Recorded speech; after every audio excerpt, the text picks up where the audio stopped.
Below is your detailed English script, crafted to sound emotional, cinematic, and deeply engaging for audience retention. There's a moment when even the strongest walls begin to crack.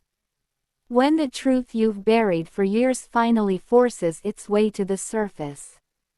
And for Kody Brown, the man once proud, confident, and unbreakable, that moment came on Special Forces. He wasn't surrounded by his wives this time.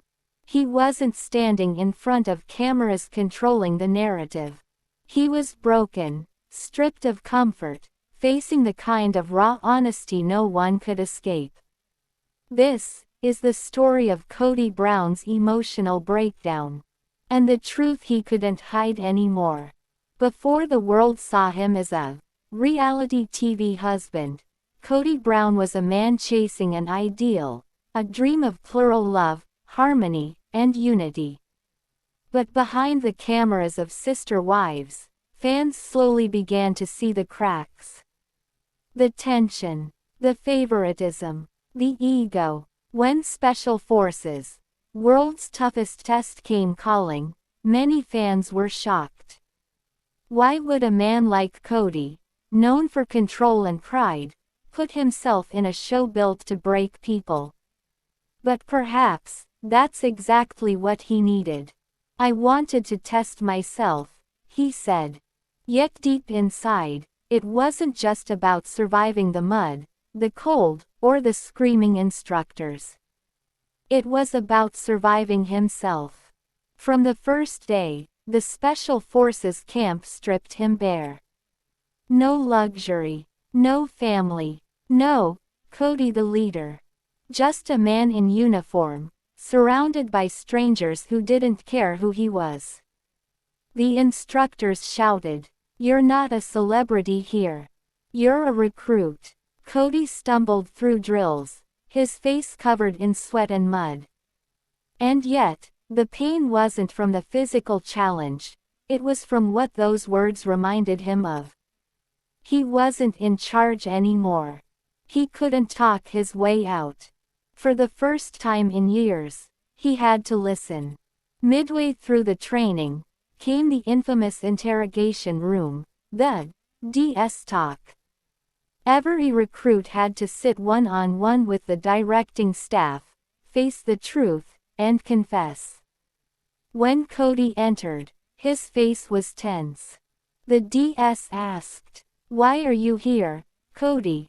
He hesitated, then whispered, "I've lost my family." The room went silent. He spoke about his wives, how one by one, they walked away.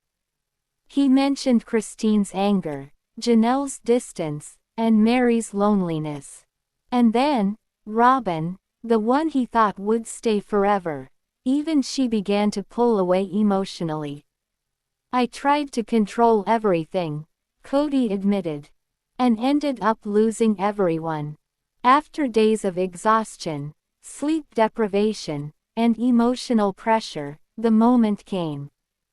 A stormy night. The recruits were ordered to crawl through freezing water and mud.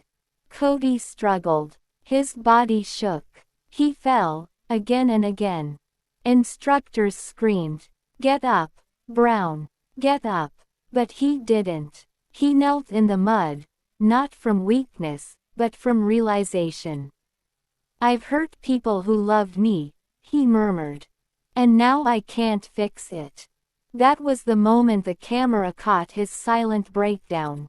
Tears mixed with dirt. Not the confident patriarch of Sister Wives, but a man finally facing the cost of his choices.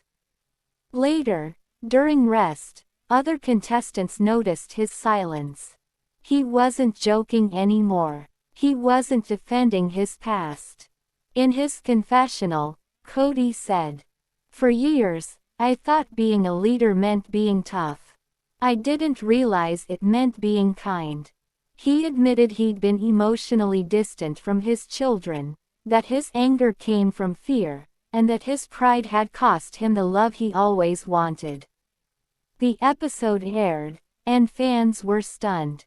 The man they once called arrogant was now exposed, vulnerable, human. After leaving the Special Forces camp, Kody looked like a different person. He said he'd never forget what the experience taught him. That love isn't control. That family isn't a hierarchy. And that sometimes, breaking down is the only way to finally rebuild. I thought I came here to prove my strength, he said quietly. But what I really found was my weakness. And that's okay. Because maybe, just maybe, the first step to redemption is admitting that you were never the hero of your own story.